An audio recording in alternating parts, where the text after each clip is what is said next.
Bila yang potong dengan tak potong berkelahi, yang potong kaki celana dengan yang tak gunting kaki celana berkelahi, yang tertawa yang tak bercelana.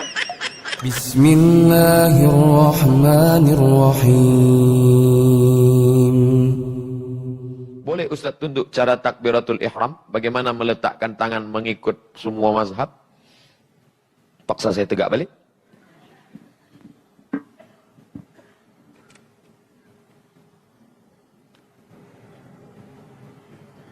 Cara angkat tangan takbiratul ihram hanya 2 hadis sahaja. Pertama, la yatajawaz, tidak melampau uzunaihi, 2 telinga.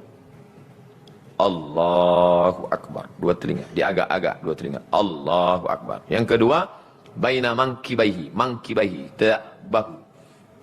Allahu akbar. Nanti bila nampak ada orang sembahyang, Allahu akbar. Atau telinga, Allah. Yang tak ada dalilnya, Allah. Ini tak ada mazhab, hanya 2 saja telinga. Ustaz pakai yang mana? Saya pakai telinga. Allahu akbar. Bagi perempuan lebih tertutup lebih baik. Antara telinga dengan bahu, mana yang tertutup? Bahu, maka perempuan sebahu. Allahu akbar. Lebih baik. Ini tentang mengangkat tangan. Bagaimana meletakkan tangan mengikut semua mazhab? Mazhab Syafi'i yang saya amalkan dulu, mazhab Syafi'i. Mazhab Syafi'i di bawah dada, di atas pusat. Allahu akbar. Di bawah dada, di atas pusat. Allahu akbar. Mazhab Syafi'i yang kedua, mazhab Syafi'i ada 2. Di atas jantung. Allahu akbar. Riwayat yang dipakai Ibnu Khuzaimah. Disebutkan oleh Syekh Wahbah Zuhaili dalam Al-Fiqhul Islami wa Adlatuh. Nanti bila nampak ada Allahu akbar. Ustaz pernah tak buat ini? Pernah. Bila? Waktu jamaah ramai betul. Bila saya buat begini, maka saya buat begini. Oh, baru saya faham. Itu makna mazhab Syafi'i. Gantung. Kedua, mazhab Hanafi dan Hambali di bawah pusat. Allahu akbar. Di bawah pusat. Cuba tonton filem Muhammad Al-Fatih. Muhammad Al-Fatih masa dia pimpin sembahyang di Konstantinopel. Allahu akbar. Kenapa? Sebab mazhab Hanafi di bawah pusat. Muhammad Al-Fatih, Turki, mazhabnya Hanafi. Mazhab Maliki 2, di atas pusat tepat. Allahu akbar. Yang kedua, adamul qabdi, lepas ke bawah. Allahu akbar. Cuba tengok Raja Maghribi Muhammad 6. Raja Maghribi Muhammad 6, ayah dia Hasan 2 sama. Cuba tulis di YouTube Muhammad 6 salat. Nampak? Allahu akbar. Sebab dia mazhab Maliki 2. Yang terakhir, sifat salat Nabi, buku Albani. Buku ni bestseller. Sifat salat Nabi. Tepat di atas dada. Allahu akbar. Jadi kalau gitu kita urutkan semuanya ada 6. 1, 2, 3, 4, 5, 6. 1, 2, 3, 4, 5, 6. Tapi jangan buat ke 6-6-nya. Saya tak ingin lepas ini tuan-tuan cuba semua. Allahu akbar. Allahu akbar. Walaupun saya di Maghribi 2 tahun, belum pernah saya buat di masjid dekat rumah saya. Allahu akbar. Saya tetap pakai mazhab Syafi'i. Kenapa saya sebutkan ini, yang ke-6 ini, supaya kita jangan salahkan orang, sebab mereka semua. Kenapa banyak? Betul. Kerana Nabi melaksanakan hadis, Nabi salat beberapa kali dan hadis banyak sekali. Imam ini pakai yang hadis ini, imam ini pakai yang hadis ini, imam ini pakai hadis ini, imam ini pakai hadis ini. Hadis banyak sekali. Nah, ini tentang masalah letak tangan. Kita musafir, tapi kita berhenti solat Jumaat. Solat asar tu boleh jamak qasar tak? Jarang-jarang bermusafir hari Jumaat. Mazhab Hambali mengatakan solat Jumat itu adalah solat yang berdiri sendiri, mustaqillah, ibadatun mustaqillah. Dia tidak boleh dijamak dengan asar, sebab dia bukan zuhur. Nanti bila ada ustaz berkata, tidak boleh dijamak solat Jumat dengan asar. Jamak, yang boleh dijamak itu zuhur dengan asar. Itu dia pakai pendapat mazhab Hambali. Saya baca pendapat Syekh Ibn Utsaimin, ulama Saudi Arabia, dari Qasim, mazhabnya Hambali. Kata dia tak boleh. Solat saja Jumat, nanti asar jamak qasar. Tapi dalam mazhab Syafi'i boleh. Solat Jumat dengan niat jamak qasar dengan asar, nanti selepas solat Jumat salam tegak lagi solat asar 2 rakaat jamak qasar jamak takdim. Kenapa boleh? Kerana solat Jumat itu pengganti zuhur. Bila penggantinya, bila yang digantikan boleh dijamak, maka yang menggantikan pun boleh. Di situ perbezaan mazhab Syafi'i dengan Hambali tentang masalah Jumat. Hambali berkata solat Jumat itu ibadah tersendiri, sedangkan Syafi'i berkata solat Jumat itu pengganti solat zuhur. 2 rakaatnya mana? Mendengarkan khutbah.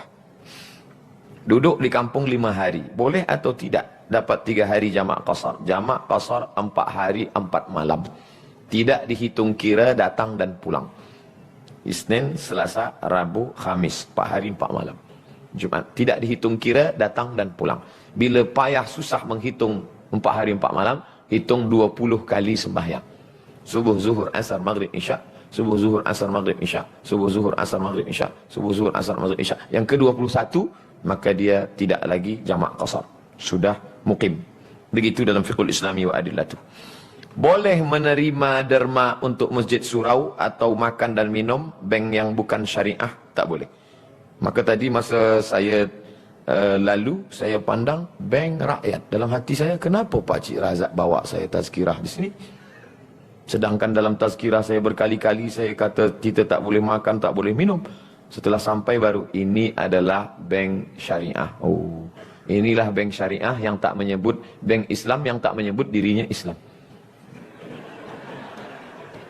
Bank rakyat, tapi isinya Islam. Lebih baik botol khamar isi zam-zam daripada botol zam-zam isi khamar.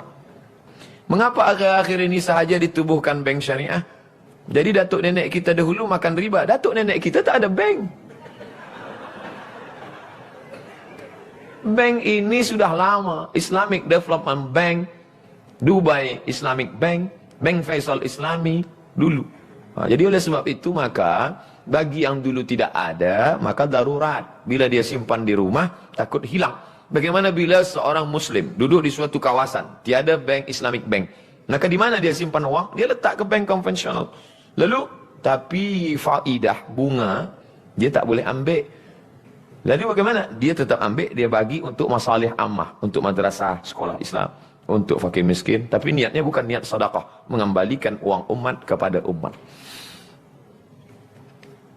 Terakhir, Ustaz, akhir-akhir ini muncul pemahaman Salafi, Wahabi. Selalu menyalahkan tata cara ibadah salat kita, kaki celana kita, janggut kita. Apakah pemahaman ini diberi bantuan kewangan dari Arab Saudi kerana masjid mereka bagus-bagus? Wallahu a'lam bishawab. Sampai sekarang saya belum pernah tanya, awak dapat bantuan ke apa tidak? Tapi yang jelas jamaahnya bersedekah banyak. Mereka banyak duit bersedekah. Lalu jamaah manakala mereka buatkan malam sedekah, dia banyak duit. Wallahu a'lam bishawab. Yang jelas manhajuna manhajul bayan. Begitu kami diajarkan di Azhar University dulu. Saya kira Ustaz Hanafiah juga, kami dari Azhar, banyak sahabat-sahabat di Mesir, di Malaysia, daripada Kahirah. Kita diajarkan menjelaskan saja. Ustaz Samad, bagaimana dengan kaki celana? Apakah mesti dipotong atau tidak dipotong? Ma tahtal ka'baini finnar. Di bawah mata kaki masuk neraka. Di bawah mata kaki celana, di bawah mata kaki kain, di bawah mata kaki jubah, di bawah mata kaki masuk neraka. Tapi ada hadis lain, man jarra thawbahu khuyala. Berdosa kalau sombong. Kalau tidak sombong tidak apa-apa, kata Imam Syafi'i.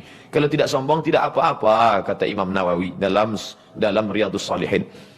Kalau tidak sombong tidak apa-apa, kata Imam Syaukani dalam Nailul Autar. Kalau tidak sombong tidak apa-apa, kata Imam Sana'ani dalam Subulus Salam. Kalau tidak sombong tidak apa-apa, kata Syekh Qardawi dalam Kaifa Nata'amal Ma'as Sunnah. Saya selalu menjelaskan saja.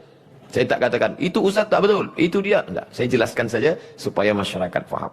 Tentang masalah janggut, saya sebutkan menurut mazhab Syafi'i. Mazhab Syafi'i tidak sepakat semua tentang janggut itu sunat, wajib. Maka ada yang mengatakan sunat. Saya sebutkan pendapat imam ini sunat. Kalau berjanggut itu sunat, maka mencukur janggut tidak haram. Karena lawan daripada sunat adalah makruh. Tuan-tuan yang sudah berjanggut, sila berjanggut. Jangan mengejek. Yang tak berjanggut, jangan pula mengejek yang berjanggut. Aku tengok engkau ni macam kambing lah. Tentu yang berjanggut sakit hati. Bila aku kambing, engkau anjing, kata dia. Bila sesama kita berkelahi, yang senang siapa? Siapa yang mengambil manfaat daripada perkelahian kita? Bila antara yang Muslim memotong kaki celana dengan yang tidak memotong, berkelahi. Dulu bila jumpa tengok muka, apa khabar? Sekarang tengok kaki, dah potong apa tidak? Yang sudah potong, jangan mengejek yang belum potong. Yang belum potong, jangan ejek yang sudah potong. Ini, nampaknya awak dah bertambah tinggi pula ni. Bila yang potong dengan tak potong berkelahi, yang potong kaki celana dengan yang tak gunting kaki celana berkelahi, yang tertawa, yang tak bercelana. Mereka lah yang senang dengan perkelahian kita.